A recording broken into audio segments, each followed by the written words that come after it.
we're going to talk about what is really going on here with this stock, with this company, China's NIO. Is it going to be the next Tesla? It's an electric vehicle manufacturer. They've actually got some pretty cool looking cars. And let's learn more about it. Let's learn more about what is going on here with NIO in this video. So make sure you stay tuned. All right, just in case you guys missed out on this insane move today, NIO, this stock just went to the moon. It's up over 100% today. Right there. It's at 98.9%. But basically, I'm going to say that it's up over 100%. And yesterday, it was actually at $5. The low yesterday was $5.35. Today, after hours, we're above $13 now. And what is going on? I want to learn a little bit more about the overall company, the idea of maybe investing in this company long term. I don't like the prices that it's at right now, seeing that it's up over 100%. I don't want to be buying a stock that's up over 100% one day. But let's talk about the long-term opportunity here. Let's see if the stock actually has potential to go to the moon, sort of like Tesla. You know, it's $13 right now, which is pretty cheap compared to what the price of Tesla is. And Tesla really doesn't make any money. They're just losing money. So maybe NIO does have potential here. Let's see. Let's see what this is all about. I got this little article pulled up here. Got an analyst that's talking about it. Oh, let's get excited over the cars. So this is actually the SUV that they're making, which is pretty cool looking SUV. I would drive this thing, no doubt about it. It's almost, I think this SUV looks cooler than the Model X at Tesla. I mean, look, it's some pretty cool looking stuff, no doubt about it. Look at that thing. Give me one of those. I'll buy it. I'll give you 1,000 shares of your company for this beautiful car. I think it's a pretty good deal, actually. What else they got? Look at these. I mean, this is some pretty cool, futuristic looking stuff. But this SUV itself isn't that far-fetched. They're already making these. I think they're already selling. So this is not just a total pipe dream. This is not just a total Chinese scam. You know, a lot of times we have these companies that are Chinese companies that, you know, they can be a little scammy. If you ever watch some of the movies about these Chinese stocks, they can be questionable. But look at these cars. I mean, this car right here. Seriously, how do I get one of these? Neo, if you're watching this video, send me one of these cars to test drive. So the shares of NIO, dubbed the Chinese Tesla, rallied on Thursday, that's today, despite one of the first Wall Street analyst takes, which listed plenty of concerns about the Shanghai-based electric car company.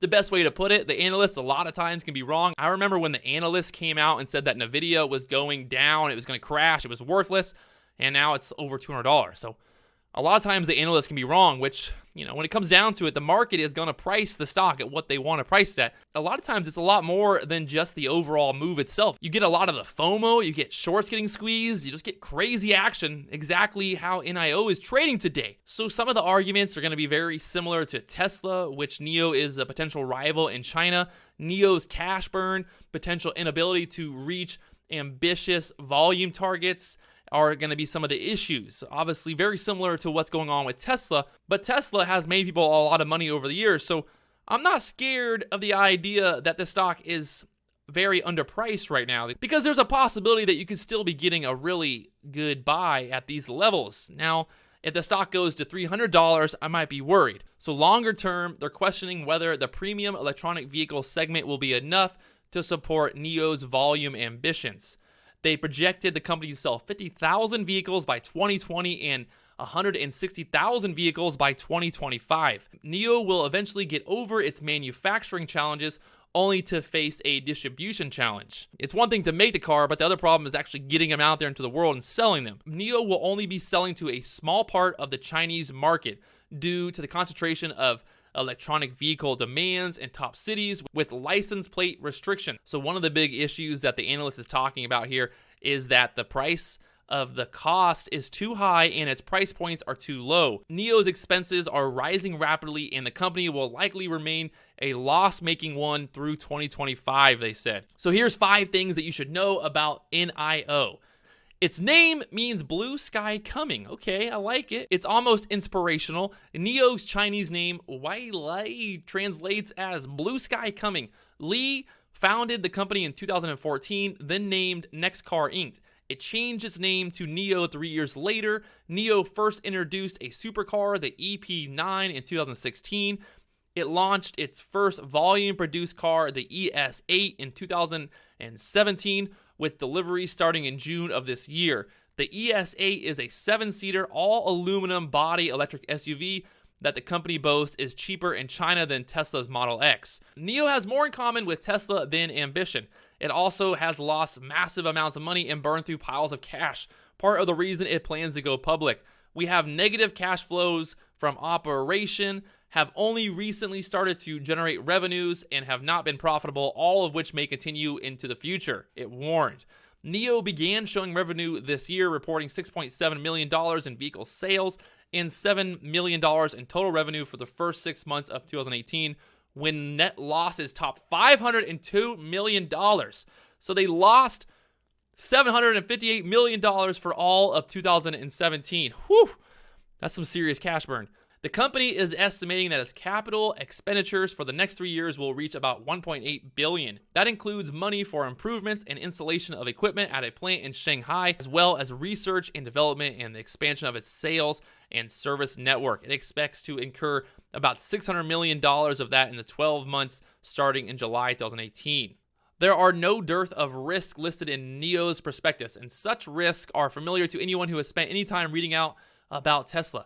Our ability to develop and manufacture a car of sufficient quality and appeal to customers on schedule on a large scale is unproven and still evolving. That's basically what they're telling people who are possibly buying into this IPO, that are buying the shares of this company, that they are saying, hey, you know, we might not know what we're doing at the end of the day because we really haven't done this before.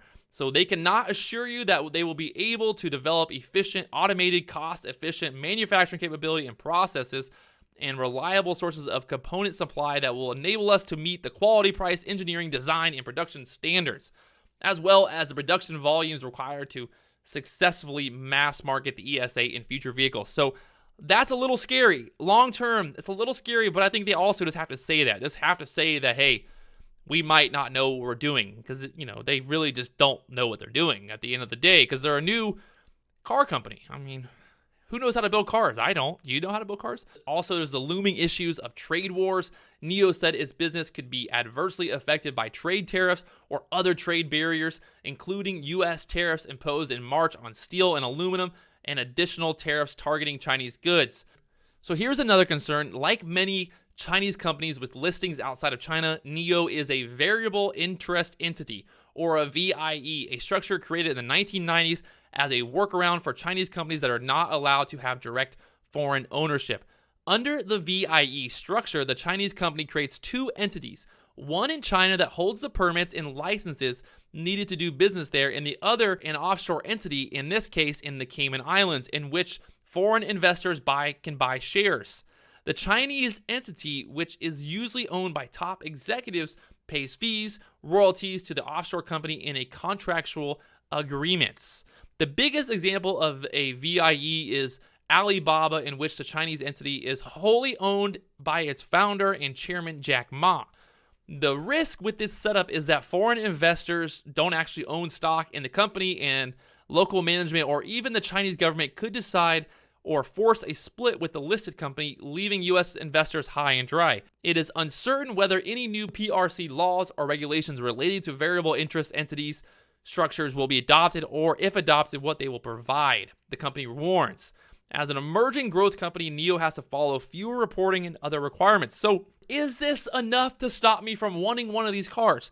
No, I definitely want one of these cars because that thing looks sweet. But are some of these red flags enough to scare me away from investing long term? There could be some issues just overall, with the Chinese company. I have nothing against Chinese people, but at the end of the day, the regulations, the way that the rules and the laws are, it's just a lot harder to enforce laws on a company that's in China who's selling shares through basically a shell company. So you have to ask yourself, what's really going on here? Is this a potential Tesla play? Could this stock one day be worth $100 a share? There could be a possibility.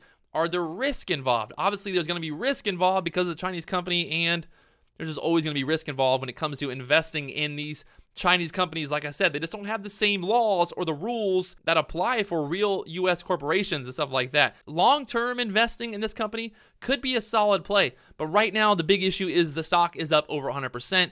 Do I want to be buying it at $13? The problem is, we had TLRY that went to the moon recently, and I thought the same thing. I was like, I'm not going to buy TLRY. It's at $40. No way am I buying it. Then it was at $80. I'm like, no way am I going to buy it.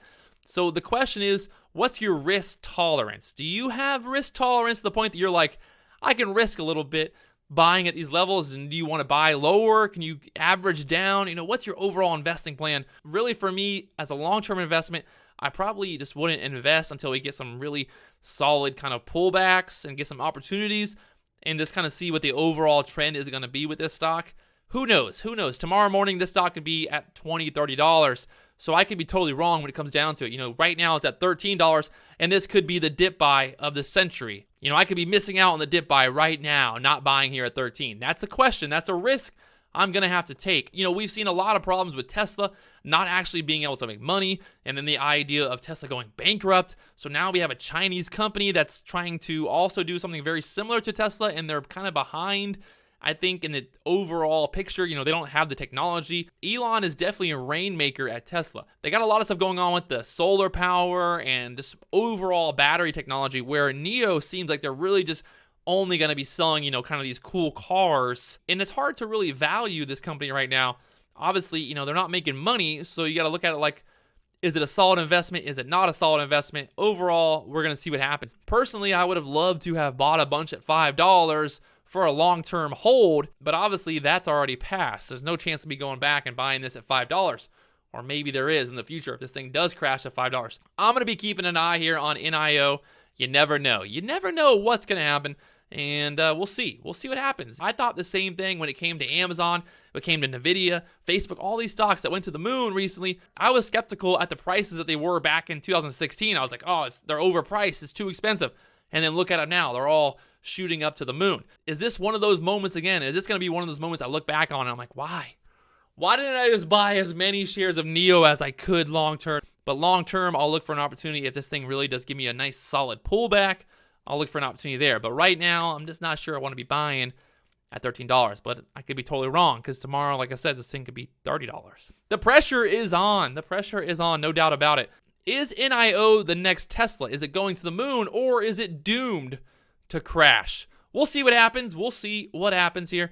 I'll keep an eye on it, and if anything new pops up, I'll let you know. So make sure you hit that subscribe button. Talk to you guys later on.